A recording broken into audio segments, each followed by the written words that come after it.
Roderick van Ottochem is priester van het bisdom Roermond. Maar daarnaast studeert hij ook nog bijbelkunde in Rome.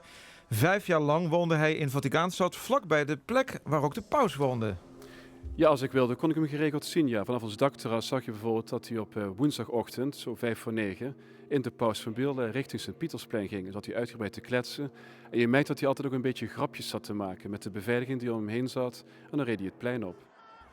De paus was eigenlijk voor iedereen toegankelijk. Ook Roderick slaagde er in Rome 2 keer in om hem te ontmoeten. En voor hem zijn dat uiteraard bijzondere herinneringen. Wat zeker bijzonder was Allerzielen 2020, midden coronacrisis. Alles was dicht in Rome.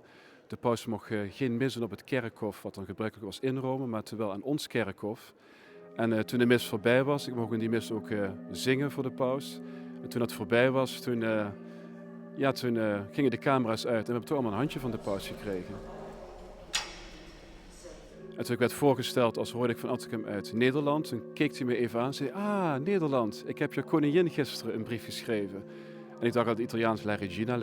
Argentina! Ik zei: "Ja, natuurlijk, Argentina.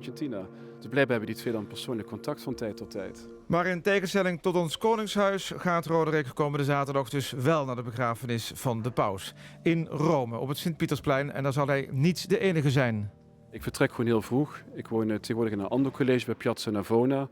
Normaal loop ik een kwartiertje naar richting Sint-Pietersplein, maar ik vertrek nu maar 3,5 uur van tevoren en dan kijk ik tot hoe ver ik kan komen. Ja. Ik zou het fijn vinden om te mogen concentreren, zoals dat heet, dat we dan toch op het plein zijn en mee de mis mogen vieren op afstand. Je wilt er echt bij zijn. Ja, zeker weten. Ja, als je er bent, wil je dat ook meemaken. En ook onze lieve Heer danken voor deze grote man die zoveel goeds gebracht heeft en ook die christelijke boodschap zo uniek heeft uitgedragen.